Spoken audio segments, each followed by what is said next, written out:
S1-Ep12. Let go. All my niggas riding gas tank on full. We be fresh than a bitch. Yeah, your bitch might get pulled. I ain't got time for the bull.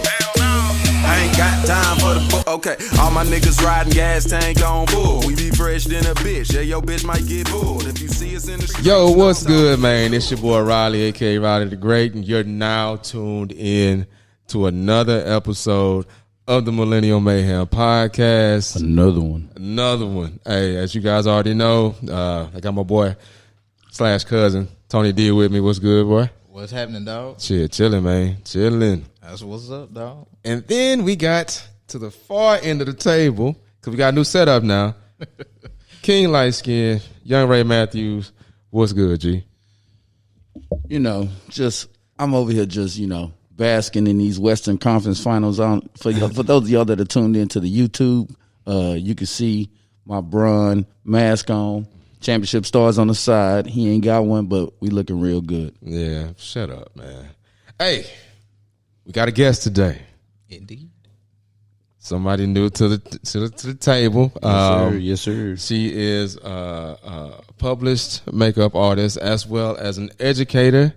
I would like to present to you guys young Stacey Kent. What's going on? Hello, gentlemen. Thanks for having me. Excited to be here. No problem at all. I appreciate you coming. Hey, today's topic is a really interesting and serious topic that we all thought we needed a little help in explaining and actually coming to some type of understanding about. So, For sure. Without further ado, we're just gonna get into it. So today we're talking about. Whoa! We definitely gonna talk about my Lakers a little bit more and what we did to y'all Rockets. Oh, okay. Yeah. Nah, yeah. we can't listen. Tony made a blip of a blunder on the last one that said my Lakers couldn't win 4 in a row, and guess what? Yeah. We here today, and guess what? Coffee is for closers. That boy Tony was like, Lakers ain't built like that, man. Y'all ain't gonna win 4 in a row. Yeah, man. Boy, they let me down, dog. They let me down, man. I said it was gonna go 7. I said, no, it ain't going 7. I love the Rockets too, but they disappoint me every time. They don't follow through. No. Year after year. As I try to be on their side, but I'm just numb to it all now. And then you got James Harden. He come back to the H. He had a turkey leg hood out there. Him and PJ out there enjoying. I just think they wanted to come back to Houston, man. They were just tired of being in the bubble, man. No, they just couldn't beat lost. The Lakers. That's all it was. Them boys ain't want to be a turkey leg hood. They rather still be in the bubble, but they can't get it done. They rather still be playing for a championship.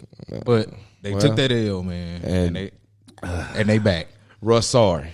Russ needs to be he needs to go back to the D League and learn how to actually pass the ball.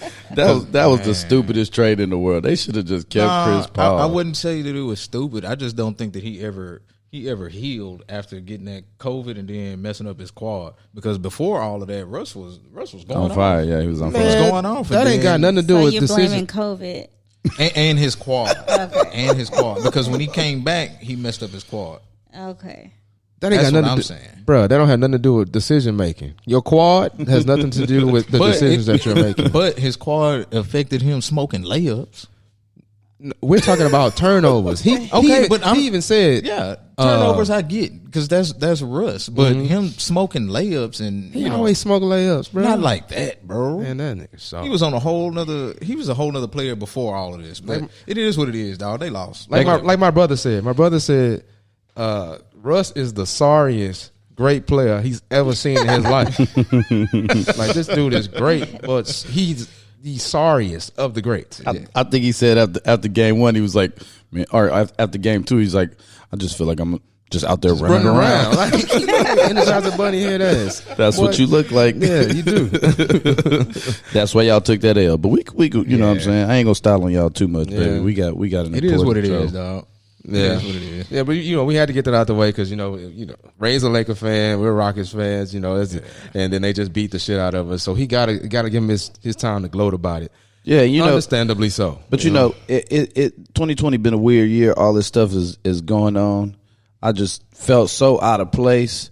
But then the Nuggets did what they did to the Clippers, and all is right with the world. The Clippers are at home. That was crazy. Yeah, Kawhi stopped making commercials. It's LeBron's land right now. Get off the gas, Black. Yeah, he out of there too. So, I mean, this is like I said, like 2020 has been like a year of surprises and craziness. So, I wasn't surprised with that neither. But okay, so moving on into the meat and potatoes of what we want to talk about today. Definitely. Like I said earlier, it's about protecting black women and how black women feel that they are like an endangered species out here in the U.S. First, we're going to dive into essentially black women in healthcare. Definitely. And I want to start this off with Stacey. I'm just going to ask you this plain and simple because I know you have a lot of friends that have delivered, had children recently, and you've talked to some of them about their experiences. Yes. And I just want to ask you, due to some of the things that you've learned and things that you've heard, are you scared to get pregnant now? I don't think it's necessarily scared because of the things they told me. Because I didn't hear anything that was I felt was like detrimental, like for me to be, oh my God, no. If anything, just to be more aware of things to ask, things to just look out for within, my body. I mean, I am 35, so my age has risk already. Yes, so I'm not gonna go into it like, oh my gosh, that my doctor's not black, so they're trying to harm me. So just to be mindful of everything that the doctor's doing and ask questions. I'm never gonna go to anybody and just take their word as bond. Yeah, no, I'm with you on that. Yeah, you got to be able to probe these people before you have them poking holes in your body or taking things out of your body. I understand that. You know. So, do you feel that there's a difference of treatment? When it comes to black women, because I can only say, from being there with my wife when she was pregnant, like her doctor took care of her, but I've heard, stories other than that. So yes, it's a catch-22. I've heard people who've had white doctors and they felt at certain times, not the whole time per se, that they were a little weary, or the doctor might have thought they were a little paranoid. But I think, because also on the same token, I have some people that I know that they have had black doctors that they don't feel that's competent. Yeah. So it's not just a white or black thing. It's our own black doctors are not making our people feel that they are competent and taking care of them. So that's an entirely different dynamic right there, man. That's something I never thought about. Hey, Tony, I know Tony he has a 2-year-old daughter. And what ethnicity was the doctor that helped you guys out throughout that process? I believe I want to say Middle Eastern. Okay. I can't actually think of his nationality. Okay. But what's crazy is that was my wife's mom, her doctor as well. Okay. So he's been in the family ever since, my wife was born. Okay. Oh, so that's, you need to build up that camaraderie. Yeah. They got that trust. And that's why I say, like, I felt like, going to him was good. Like, the trust level was there. Yeah, it was already there. Trust level was through the roof. Yeah. So he was there, and he delivered her sister's kid as well. Okay. So, because they had the kids around the same time. Yeah, 2 months apart. God damn. Boys getting it in around the same time over there, huh? So all of that, hey, when y'all gonna have she got a sister, so we good right now. Nah, I'm with you on that. How you feel about all this, Ray? Well, I mean, I like y'all hit it on the head, and I was gonna say exactly what you said, Tony. Is like, when with us, Dr. Kyra has been Taylor's OB since she was like 15. So I mean, like that trust has already been built before she decided to get pregnant or whatever. And so that's like, I think that's what's really important is, and it's like anything else in life, it's about relationships.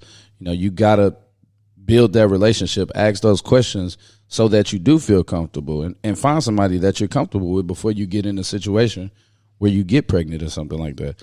Yes. So And, you know, it's not just like being under the care. I think where you're going to see the division is when the person is actually in healthcare as a medical professional. Yeah. You know, I have a friend, she's a doctor. She has a PA that's under her. People go to her PA first before going to her. Wow. Her boss does not acknowledge her by doctor. He acknowledges by her first name, but her male counterparts, they're acknowledged as doctor.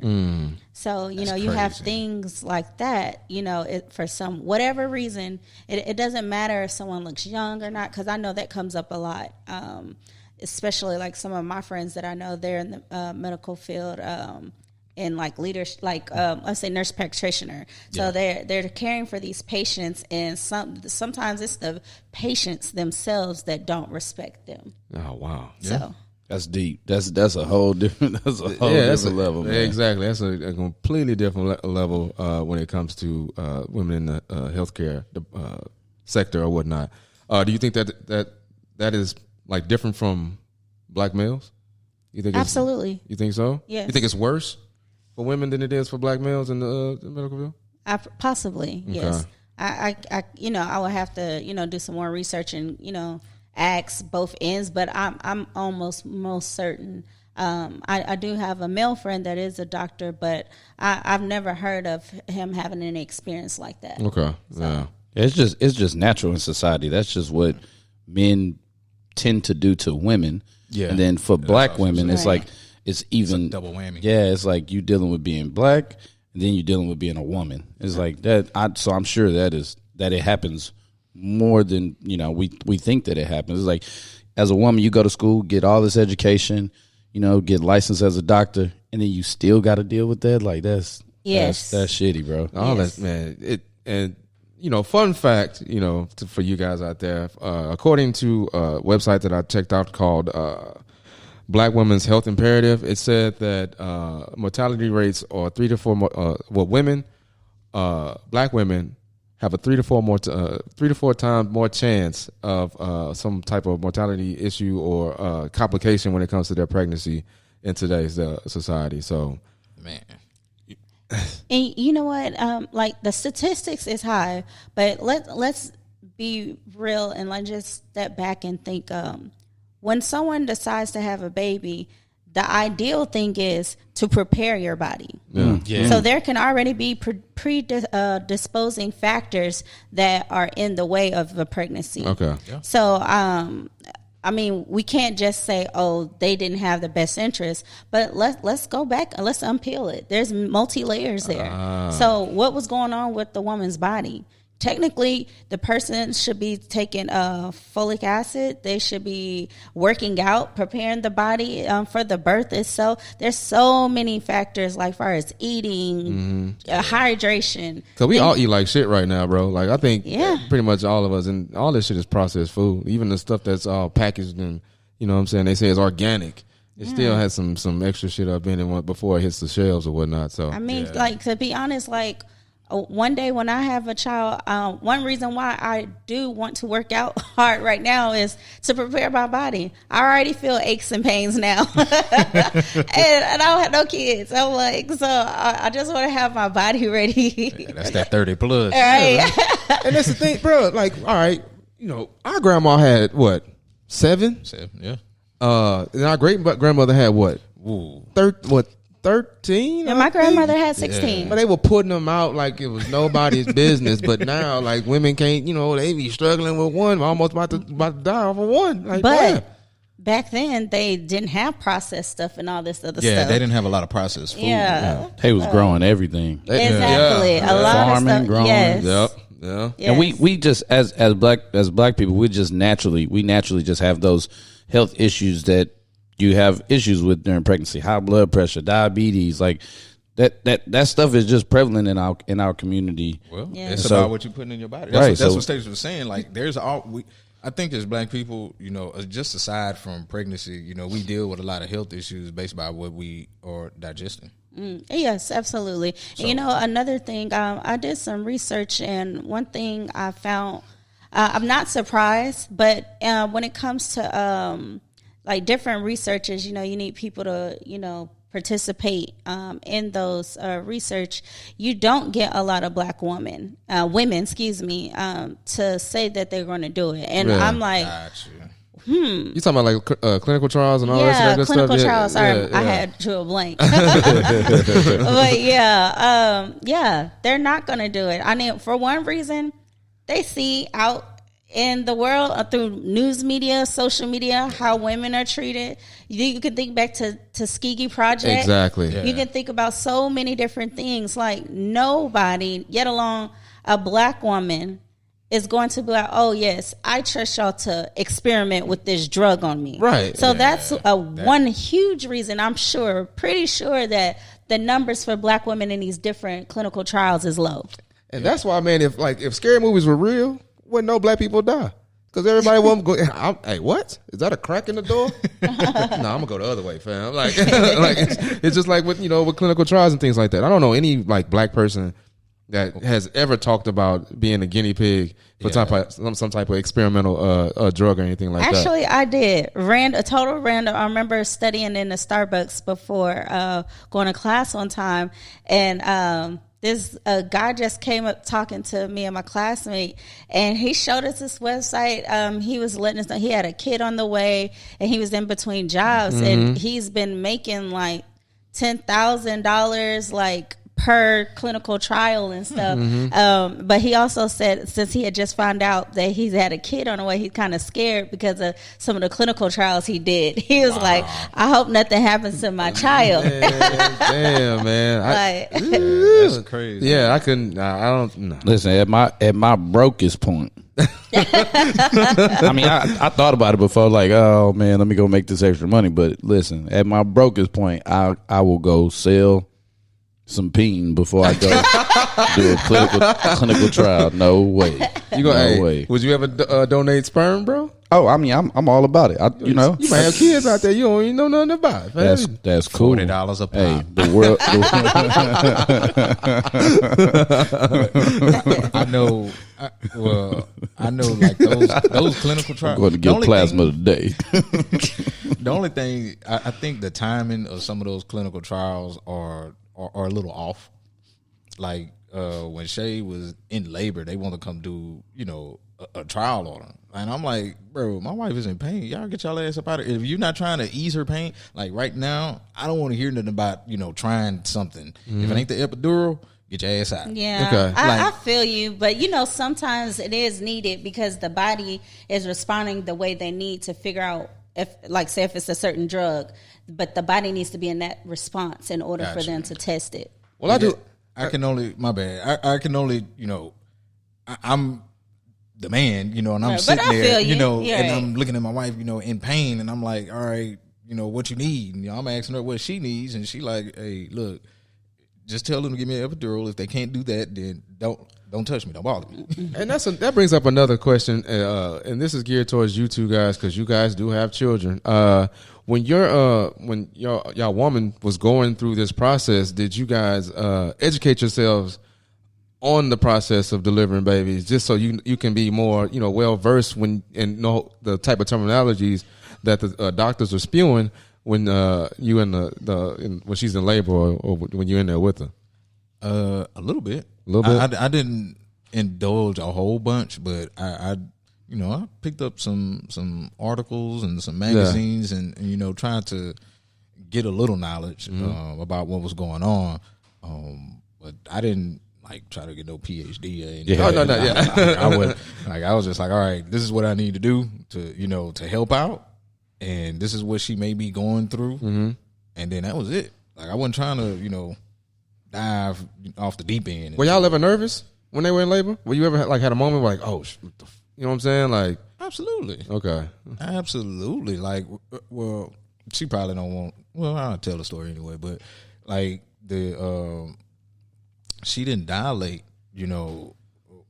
across the board. She didn't dilate like she needed to. Fully dilate. So they had to I forgot what it's called. They put this balloon in there to help. and she was in so much pain, and like that's when I got nervous. Yeah, 'Cause I was yeah. like, bro, there's nothing that I could do. Mm-hmm. And once you get to the point, like as a man, once you realize, hey, there ain't nothing I can do for you, it just kind of it hit a little different. Mm-hmm. So that's why I'm like, all right, you want me to call a doctor? Like, what you want me to do? But like that's what made me nervous. Yeah, did you feel like, because I kind of feel like kind of helpless because it's really Exactly. nothing. I felt helpless because I'm like, bro, there ain't nothing I can do right now. Like, she over here squeezing the hell out of my hand. Yeah, like, you just gotta have just keep your hand there, bro. That's all you can do. That's all. That was it, bro. That's your contributions, man, to your lady delivering her baby, along with with providing the other sperm. Hold on, Ray. You dove. Well, I'm like you, bro. I think you may have done more research than me because I was like, okay, you're gonna have a baby. I was overwhelmed with researching about a baby that I didn't even think, because Taylor had a C-section, so I didn't even think. So did she? Oh, she. Yeah. So I didn't even think to look. I just like trusted that we had been to doctor's appointments, so Dr. Cowher was live. So I'm like, I don't. What can I research that he don't already know? He gonna be there to take care of it. Yeah. So I mean, I was a little nervous when we were in the room and I heard the because they cut in the C-section, they cut you open. When I first walked in with Noah, when I was hungover from the night before, I come up in the room. They was giving her the epidural. I come up in the room. When I walked in, I guess I don't know. I walked in through the wrong door, or maybe it was the right door, but it was the wrong time because they was doing the first cut on her belly. And so when I walk, as I'm picture this, I'm walking in hungover. It's 8:00 in the morning. I open the door. As soon as I open the door, all you hear is, and they was cutting her stomach and her belly dropped. I was like,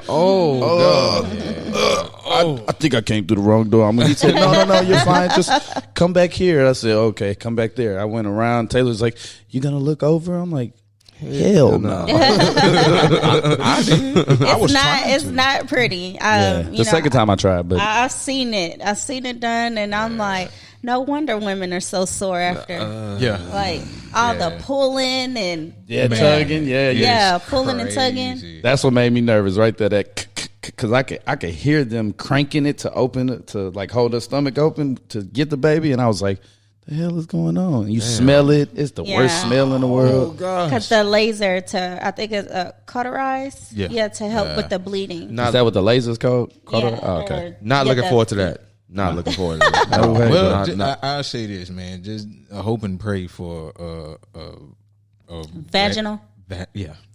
Yeah. You think it's? I don't think it's any less. Yeah, that can look worse. Yeah, vaginal. You see that bag bust open and oh no. No, and the front it ripped from the vagina to the anus. Yeah. Ooh, y'all getting too real out here, man. We go through a lot as women. Yeah. But I know the recovery is different. With vaginal, like you can recover a lot quicker than having a C-section because Shay couldn't move her. Well, speaking of that, so that I know someone who had vaginal, and her parent. This is where her parents think something went wrong because she got sick, and she I want to say, if I remember correctly, like it was like a couple of months or so after her delivery, she had pieces of the placenta and something else inside her still. Damn. So they had to go in and remove it, and it's called a D&C. So basically, something similar to if someone was getting an abortion. To suck the rest of the stuff out. Okay. That's crazy. It's crazy, bro. But what we have to do, man, is we have to just be there. I don't know how many men in every situation concerning black mothers are actually in the room when she has the baby, like attentively asking questions, because she especially if she got an epidural, she ain't no good because Taylor don't remember nothing. Yeah. You know what I'm saying? Thank and God. She can't feel nothing. No, you gotta ask those questions as the man. Even if y'all not trying to be together, bro, just bite the bullet, show up to see the baby being born, and to just be there for the mother of your kid, regardless of y'all relationship. Step one, being there. Step two is just trying to do something. Trying to do something positive. Yeah. All right, man. That's some good shit that y'all over here spitting, man. Like real talk. I'm gonna switch up gears now, man. We're gonna talk about women in the workplace, and I want to ask you, Stacey, do you experience microaggressions from males or female counterparts at your place of work?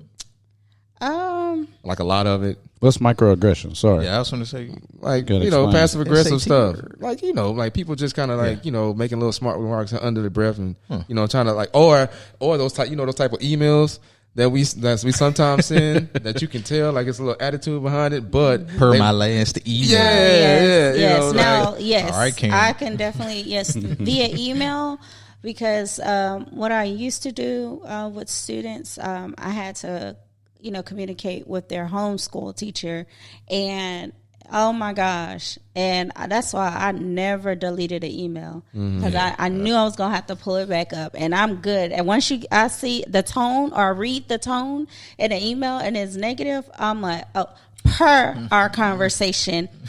Dated. This is please scroll down. Then you have me going into there, but yeah, I have, but that's when I think your mom called it nice nasty. Yeah, nice nasty. Yeah. I'm good at that. I'm still professional with it, but I'm gonna let it be known, like, nope, this is not what we're about to do. Do you think that's partially due to your skin tone, or do you think it's more of a sexist thing? Well, they don't know what I am conversing through. That, well, they do know I'm a woman. Okay. You know, Miss Kent, you know, it's in the email. They do know that, but that's the only thing I can say. But you know, I could tell y'all a story. My sister, she she recently was approached by upper management about a new position. This new position will require her to be in charge of Texas, Louisiana, and Mississippi. So on top of that, serve as a mentor type in this position. So, you know, in her head, and I'm pretty sure as y'all hearing the story, y'all like, ooh, that sounds like, you know, she gonna be getting some money, you know? Yeah. They told her would not be no pay increase. Oh, hell no. Her current salary, on top of that, and they were like, well, we can probably give you $50 or a gift card. A gift card. Find somebody else. Yeah. Thank God for COVID and we have masks on, because I'm sure. I'm good, fam. I'm good where I'm You're at. going to give me more responsibility And on top keep of the same that, they just came at her so weak because they value her as a worker. They value her as a worker. And on top of that, what they were bringing to her, she did that before her previous job where she was in charge of like thousands and $1 million accounts. Yeah, that. Do you think that's because she a woman, or you think that's because she's black?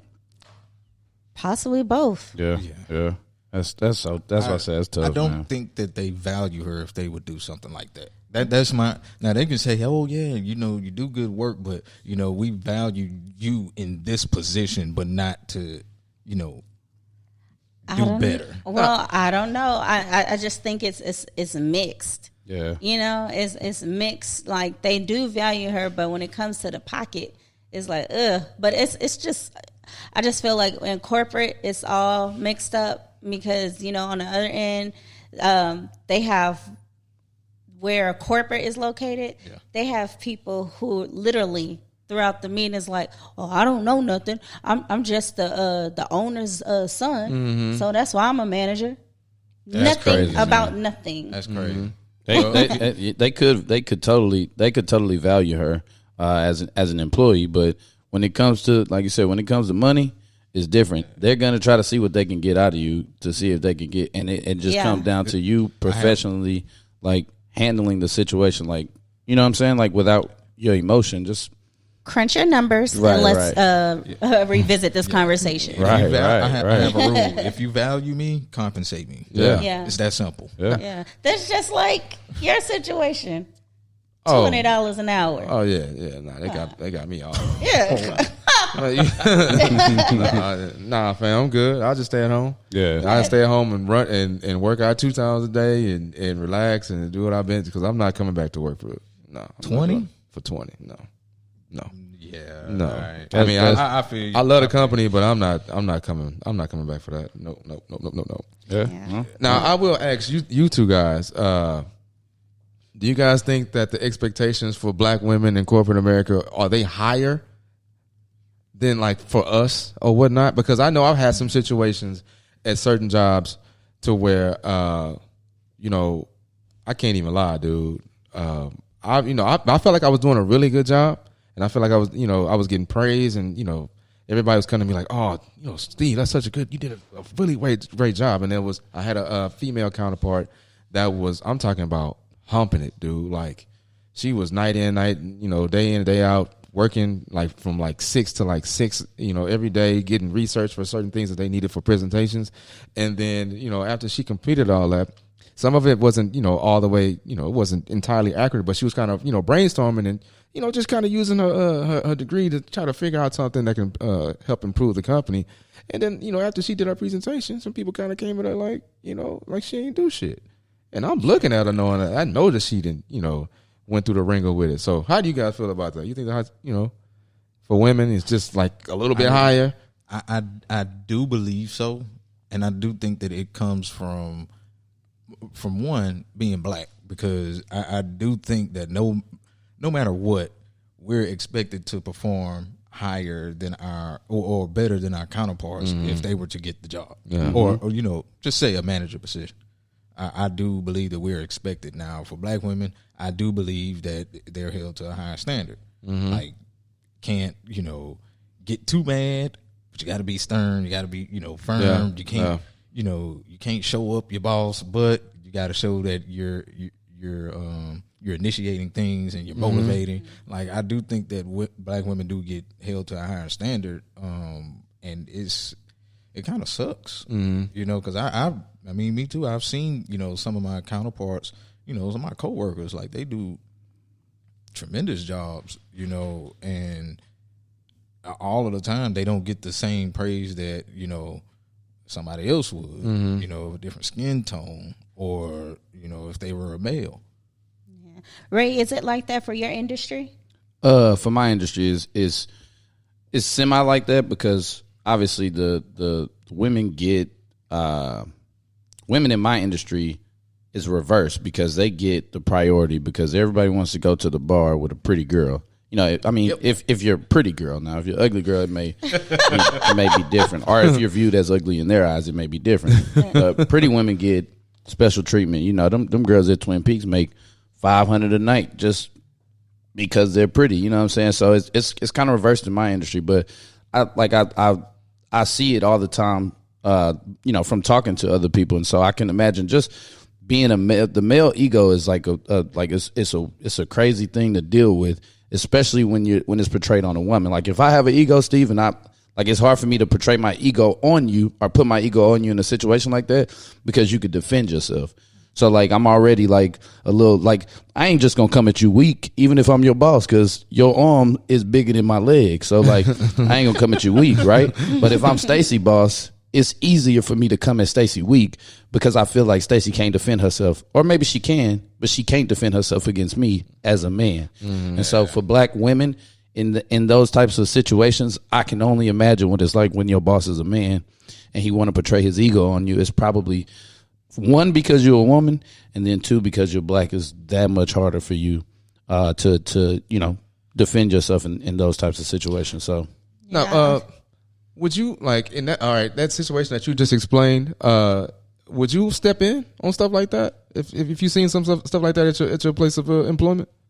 At mine, yeah, for sure. But if I was in corporate America, yeah, maybe Yeah. maybe a little different. I mean, I still may step in, because I have a really good way of articulating things, and I've learned how to like make people feel like shit without saying you a piece of shit. Microaggression. Right. Like I said, the nice nasty. Right. So I may step in, but it's a situational type deal, or a situation by situation. So I've had to step in like that before, and I militant. Well, no, I do it time and time again. Well, first off, knock your head off. But I mean, you got to think, man. First off, you're not just like, I'm not gonna sit there and let somebody get bullied like that. Yeah.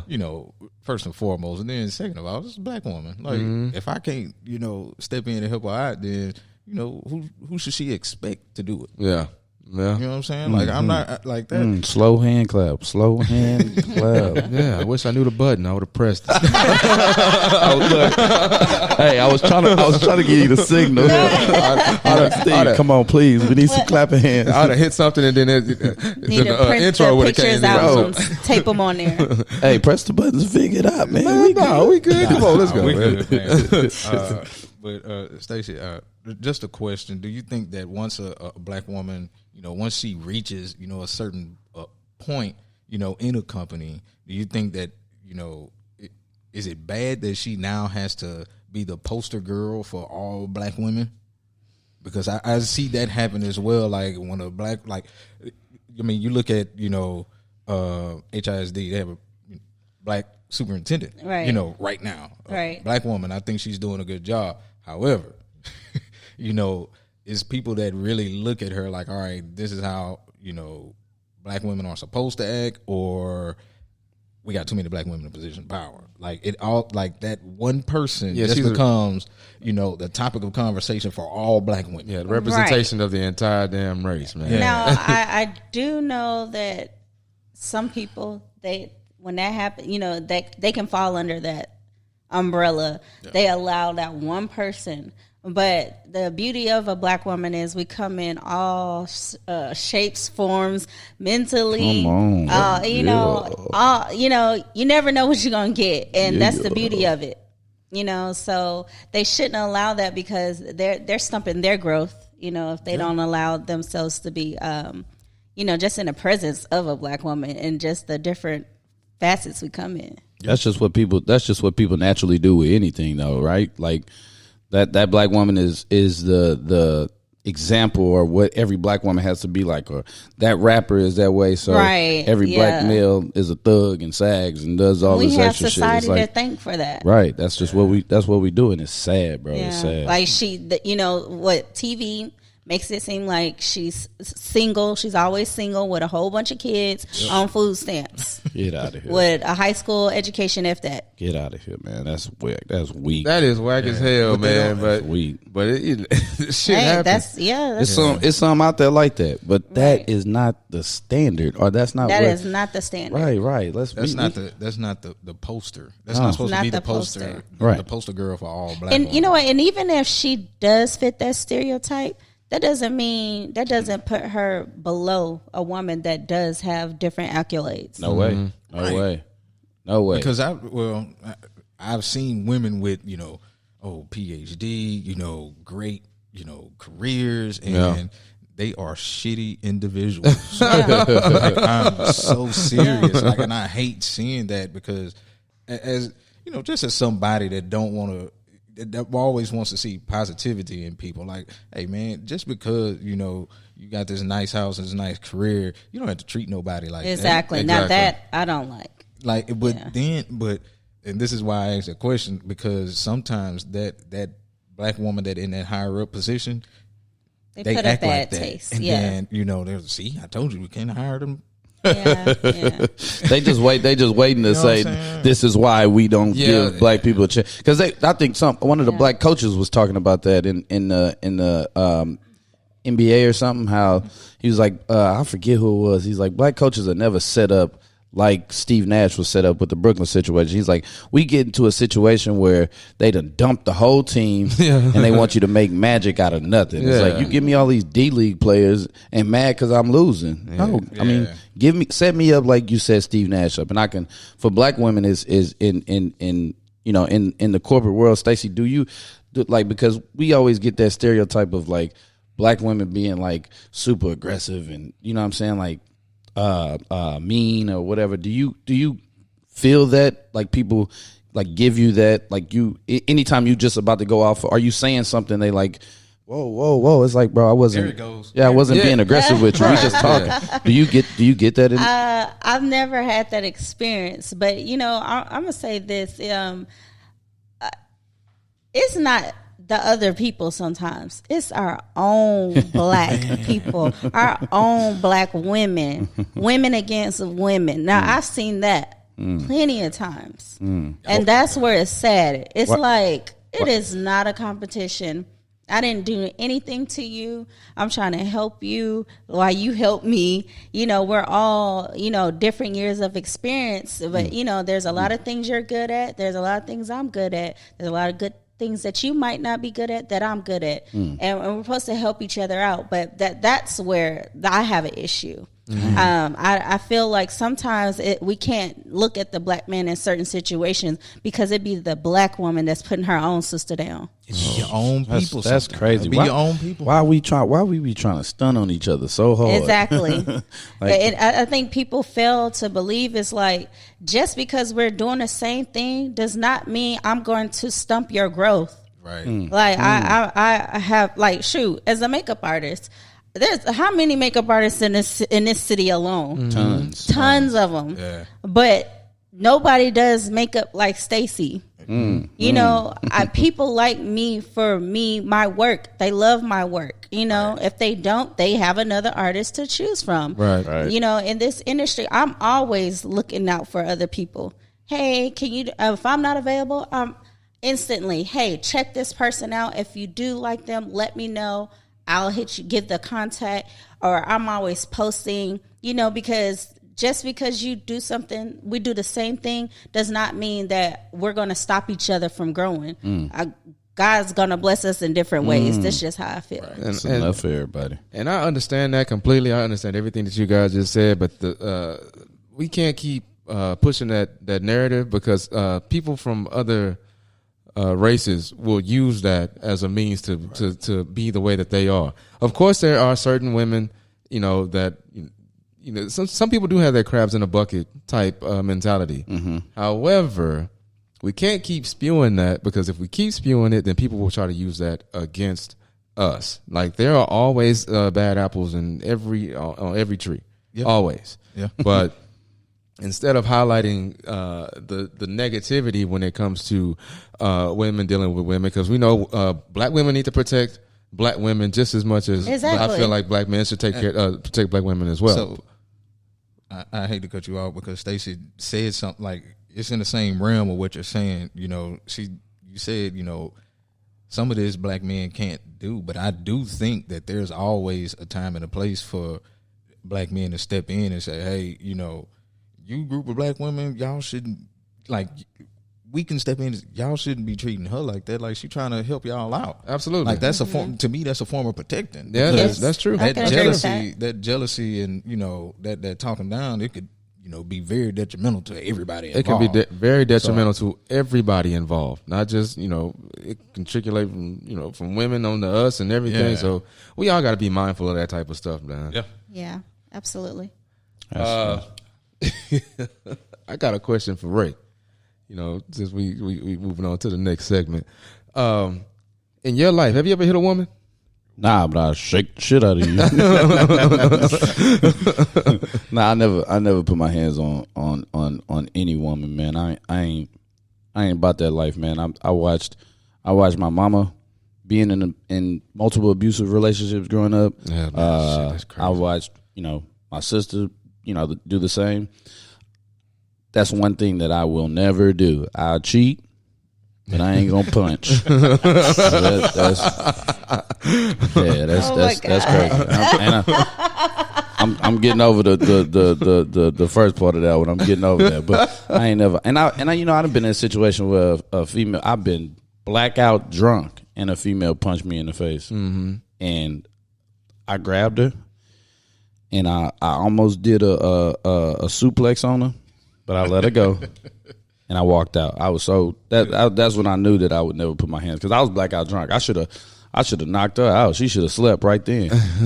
But I just walked out of the house and left. So, you know, that's tough. You can't put your hands on a woman. I'll beat you up. Yeah, man. When I'm proven. Yeah, that physical abuse is something else. I actually have a story when I was a kid. It was my second year of, what was that? My fifth grade year, because I just went up to public school. Fourth grade year, I think. And I was new to the school, and something happened with one of the young ladies there, where she hit me in my forehead, and so my mind automatically went to, even though the punch didn't hurt, my mind automatically went to defending myself. So I like low key kind of thrashed her, and this is when we're 9, and I got in trouble for it. Like, I got home to my mom and my dad, they were like, hey, listen. I was like, she hit me first. They were like, it doesn't matter, you clearly you're bigger than this girl. Why'd you even go off on that? And she was bigger than me. The big dummy. And I can say this from then on, man. Like, after that talk, especially talking to my dad about it, from then on, I've had some like just overwhelming deal when it comes to hitting women and not allowing them to to make me feel like I'm threatened, so I won't have to retaliate in that manner. You know what I'm saying? Gotcha. Like, that thing, like hitting women, abuse, all that stuff, that is just something that I will never, like, I don't feel like there's any reason to hit a woman, because no woman can threaten me physically like that, with an exception of maybe some anomalies like them old cock diesel 275-pound bench. You know what I'm saying? But there are some. Yeah, there are exceptions to the rule, but I would never allow myself to feel like I'm feel threatened to the point where I just knock a chick's head off. Yeah, no way, man. And go ahead. Oh no, I was just as y'all speak definitely like about the being in school. Did y'all see the on social media? There's this like little video. A boy gets in a car. It's a black boy and his mom. She's black as well, and he's looking all sad. And she's like, "What's wrong with you?" He was like, "Two girls. They beat me up." And then she started taking off her eyelashes. She was like, and she puts on a headband and a bow. I look 14, and she went to go handle it for him because she already instilled in him, you don't hit girls, but she can. Yeah, that's what mama do. That's probably another reason why I never put my hands on a female, because I got 2 sisters and they both are stupid crazy. So anytime it's like, hey, sister, she hit me, and they take care of it. So they still to this day, he's like, you want me to beat her up? I think if any man puts his hand on a woman, that says a lot about a man. So let's start there. What do you think that says about him? He definitely has some type of insecurities, and it's definitely a mental issue there. Yeah. The fact that he can allow a woman to cut with her words and it affect him in a way where he feels his hands have to be placed on this woman, that says a lot. And I think in my head immediately, I think the man is weak. I think he's sorry, and nothing else he can say to me to say otherwise. What if you got into a physical altercation with a Steve or something, and I was sitting to the side? What would you expect me to do in that situation? Like, should I get involved in it, or should it just control itself? No, I think you would though. I think you're just by nature you're gonna jump up and try to pull me off. Yeah, pull you off. Yeah, I'm serious though. I was about to say she gonna whoop you.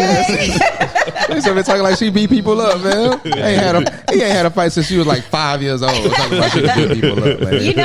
You know what, y'all? The funny thing is, I've never been in a fight, but I promise you, I feel like I got hands. I promise you, I feel it. I feel it. I think you just naturally gifted. I like seriously. She be in the training room with her gloves, like shadow boxing, thinking she out here like, oh yeah, I'll mix somebody with these hands. Nah, fam. But let me interject. I don't think either one of us, I don't think it'll cross our minds not to intervene. Right. Mm-hmm. I don't think y'all just gonna, oh well, it ain't my relationship. Yeah, that now the issue is intervening when it's a stranger. Yeah, you don't know him. Yeah. Now that's a different ball game. It is, but I do think if we're gonna say we need to protect black women, then we just can't stop because it's strangers. Now, I do say, use your noggin. Cautious. Use your noggin. Definitely be cautious. Assess the situation. Don't go in guns blazing. Right. Yeah, exactly. Like, assess the situation. Like, they ain't finna try to talk to the dude to tell him, hey, fam, You need to first relax. off, you black, or even if he ain't black, first off, you a man hitting a woman. That, like, when the police get here, because that's the first, that's going to end up happening regardless. The police are going to get there. So what needs to happen is you need to chill because they're going to throw your ass in a car. Yep. And you going to jail. Like, no ifs, No ands, questions. or buts. Somebody going to jail if the police come out on a domestic dispute.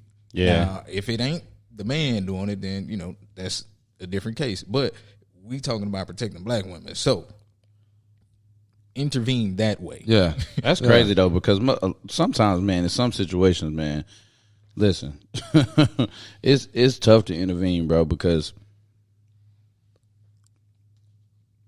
I want to intervene, but like I want my intervention to mean something. I don't want to intervene and then you going right back to the same thing, dog. Like that. But But you can't necessarily.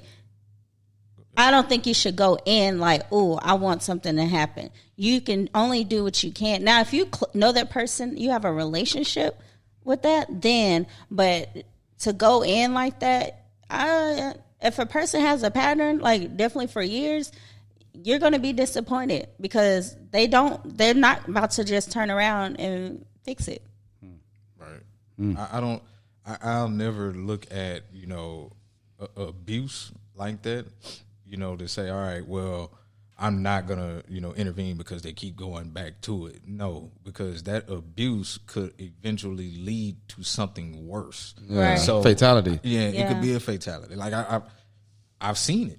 Mm-hmm. Like we see it on the news all the time. Yeah. This woman was in an abusive relationship and, the dude I know partners, some people lost the dude their partners, lives. Yeah, the dude, his homeboys, or her homegirls, they just left the situation alone because she would always go back. No, you still need to intervene. Yeah.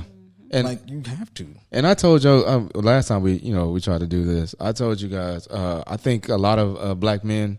I think we've kind of lost that. That warrior spirit. You know what I'm saying? Like, Indeed. Like, we have egos, like Ray said earlier, but can turn chicken shit when it comes to things like this. When it's time to fight. When it's time to shine on somebody, it's like, all right, we're gonna, we're not gonna deal with that. That's not my business and stuff like that.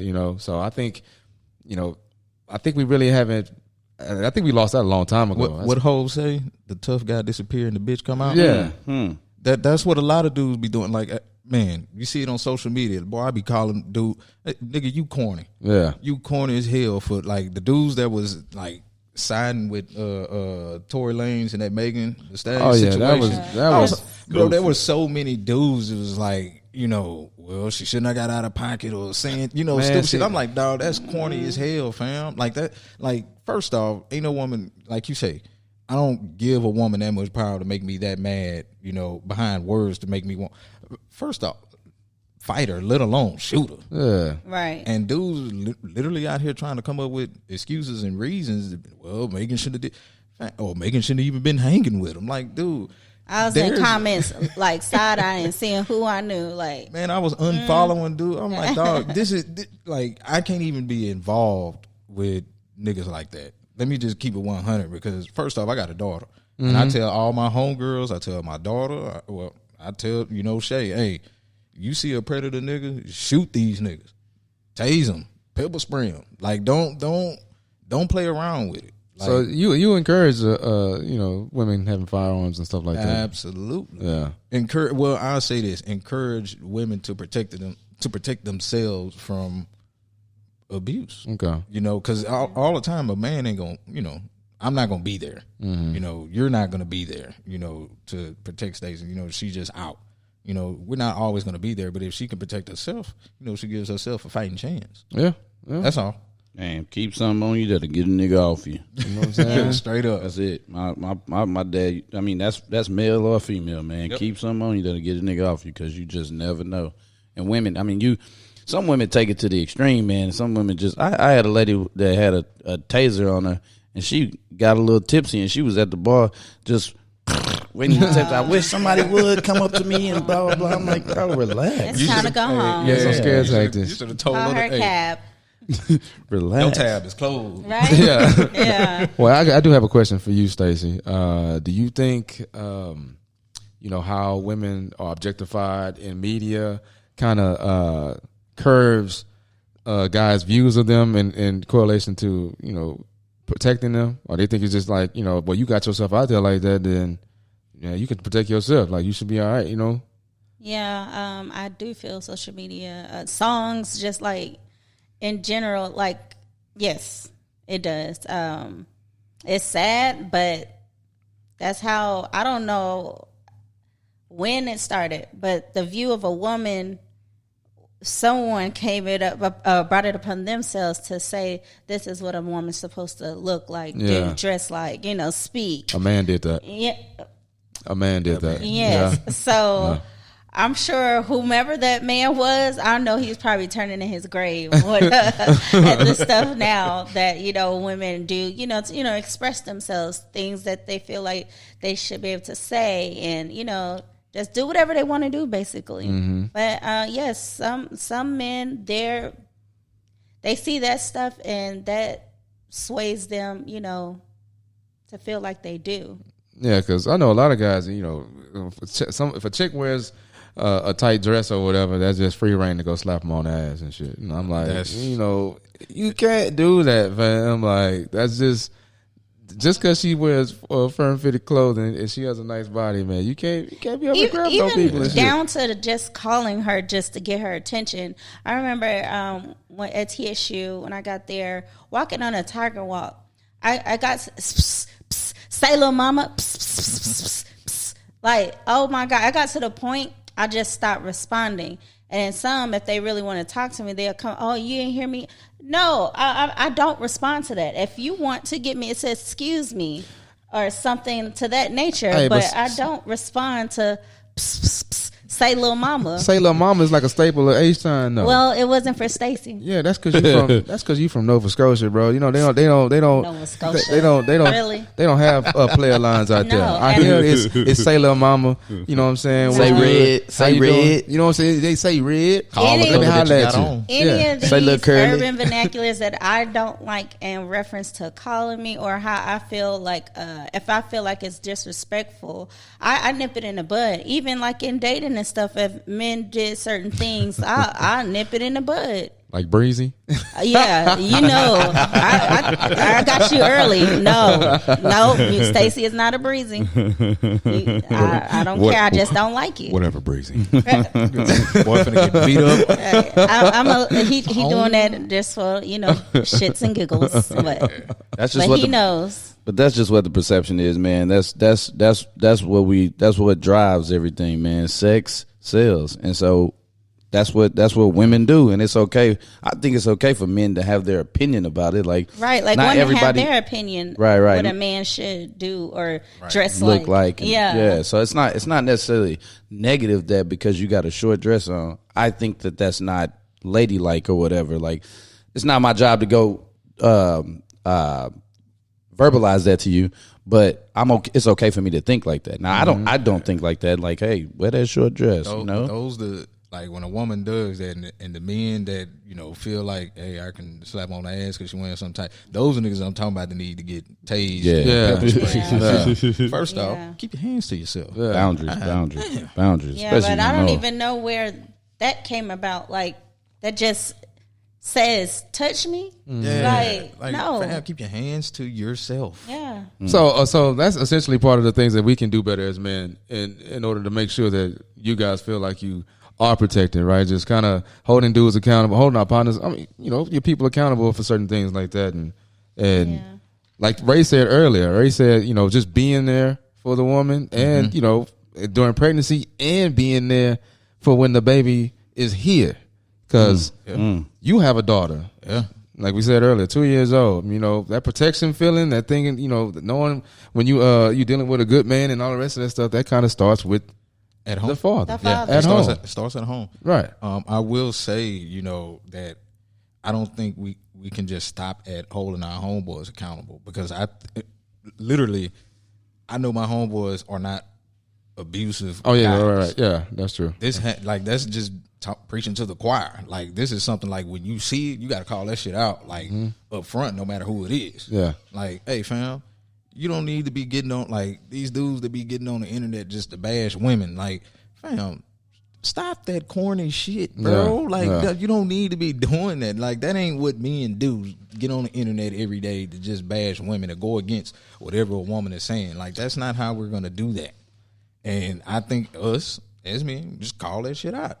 Yeah, stop trying to catch the wave so much. Yeah. Like go against the wave, man. Yeah. The wave ain't always live, and in this instance, Like I would love to see that. People doing the video when people are having fights. Definitely, like if they see a man and a woman fighting, like stop recording it. like stop the fight. Like don't sit. I don't care if it look like the girl is whooping his tail. Stop it. Yeah. It don't matter who it is. Like I understand. Old what's that old when people used to put World Star. Yeah. Like for like about a little while, I would say, all right, this is kind of entertaining. Somebody yell World Star, but the older you get, the more mature you get. You like, fam, shouldn't nobody like be looking at women get beat up by men and But then hollering out World Star? Like, fam, you need to jump in and stop it. Like you out here being corny. Yeah. And, I just thought about the show. What is it? P-Valley, Mississippi, a stripper of Mississippi. Oh, yeah. She's in a domestic violence relationship, and her friend tried to help her out. And she Diamond. Diamond tried to help her out. And she basically like, Diamond, it ain't your place. Pulled a gun on that dude. Yeah. She pulled a gun on him. Yeah, but see that's like, how do you help someone who doesn't want to help themselves? you don't. That's it. You just don't. Like Tony said earlier, you do what you can. Oh, I think that was one of you guys said it. You do what you can. You do what you can, and then let the chips fall where they may. You can't be everywhere all the time. Like Ray has 2 sisters. You can't be that. You can't. Tony has a daughter, wife, mother. We can't be everywhere. You know, so you can do what you can and with the time that you have, and then just hope for the best. Just pray for the best. And it starts at home, man. Like it starts at home, and I'm not gonna just be completely negative about the situation because I know all the fathers around me are not naturally, but are in their kids' life, whether it's male or female. So like, I'm not just gonna be negative, but the what was happening before it, Papa was a Rolling Stone. So there's a lot of women who don't even have relationships with their fathers, who fathers didn't take the time to tell them that they enough, didn't take the time to like tell them, oh, you're beautiful, or here, let me give you the world so that you don't have to look to some nigga to give you the world. You know what I'm saying? Like, I am your world. Generational curses, man. I'm a firm believer. They gotta be broken, man. Gotta be broken. I feel like we headed that way because, like I said, it's some amazing, men who I see are dressing up. Who was that? Somebody was the capper from PV. He was dressing a tutu. Yeah, he was dressing a tutu with his daughter. Name. Yeah, I don't know why I'm drawing. J Mark. Yeah, J Mark. Yeah, he was dressing a tutu for his daughter. You know what I'm saying? Like, it went super viral. Oh, I didn't know he was from PV. Yeah, he went to Prairie. Yeah. That's that next level parenting. Like, it don't like get over your ego, bro. Do whatever you got to your kids. Within means. How that took him nothing to do that for his daughter. Yeah, right. But I know she feel like, oh man, my dad dressed up in the world. Yeah, man. Dressed up in a tutu, he'll do anything for me. Right, because it ain't about perception by anybody else. It's about perception of your daughter, your kid, how she feel about it. She still felt protected. That didn't take away from It his didn't take away masculinity. nothing That made her feel even more protected. more empowered. She felt like she could go to him for whatever. Yeah. If I could come to you and you could put on a tutu, then I definitely can come to you when a nigga put his hands on me. You know what I'm saying? Or when I'm feeling uncomfortable or when I have a question. Yeah. That's real deep, man. Yep. Hey, you guys killed it today. Well, we at that time. What do you guys want to leave the people today? We'll start with you, Stacey. What you want to leave them? I was about to say, don't start with me. I just want to thank y'all again for having me. I enjoyed myself today. I look forward to more of you all's podcasts. I see the progression and growth more and more. So y'all keep going, keep doing y'all thing. I know I was shouting out my makeup. So ladies and men, if y'all got a woman, if you like their makeup done, hit me up. Yeah. You can find me on IG at Solus MUA. That's SOLUS MUA. And just message me, and you can see my work there. Yeah, she does awesome work, guys. Big For sure. time, big Thank time. you. Solid. So we're gonna protect black women. That's what we're gonna do. I think that we all play a part in it. Us as men, go back to being the leaders that you claim to be. Yeah. If you want to be a leader, I think protecting your people is definitely one of the things that you need to do. Yeah. And stop making excuses for reasons that you don't want to protect black women. Stop with the damn excuses. I'm with that. That's it. No more excuses, man. You and protecting black women for me is simple. And I'll keep it short and sweet, but it starts with us as black men. And it should start with us and it should end with us, because the male should be the head of the household, right? And if the male is the head of the household, then it's your job as the head of the household to do all of those things, even if you don't have a family. You know, that head of the household thing is you're the head of your household. And so it's the protection starts with us, man. No matter what that woman does, no matter what she says, she gonna be petty. She gonna say a bunch of shit you don't like. You know what I'm saying? Like, that's just what happens. But we as men can't let our emotions not let us do our job. You know what I'm saying? Like, because, and I'm guilty of it, bro, because I do it with Taylor all the time. It's like, Taylor independent, she this, she that. And it's like I make it a negative thing because I don't do what I'm supposed to do as a man. And so, like, stop with the excuses. What she does shouldn't determine what you do. You should just do what you're supposed to do because you want to be called a man. You know what I'm saying? And that's it. I'm gonna go deeper. That's what's up, man. That's what's up. And I'm just gonna leave you guys with just, you know, reclaim your warrior spirit, man. Just get out there and know if you are a man, like he said, man, then be a man. You know, if you see some shit that ain't going right, then you can intervene. But you got to be smart about it. Just get back to being a warrior, man. Shit, get back to knowing that you can intervene and stop some shady shit from happening if you choose to. Right on. You know. Appreciate you guys tuning in. This is the Millennial Mayhem podcast. Go check out the weekly segments. Go check out the weekly segments. Also follow us on IG. It's Millennial Mayhem HOU. Also our YouTube page is the same, man. Comment, like, subscribe. We appreciate you guys tuning in. Yeah. We out of here, man. Peace. Deuce. I ain't got time for the book. Okay, all my niggas riding gas tank on full. We be fresh than a bitch. Yeah, your bitch might get pulled. If you see us in the streets, no talking, let's go. No time for hating. I ain't got time for the bull. I ain't got time for the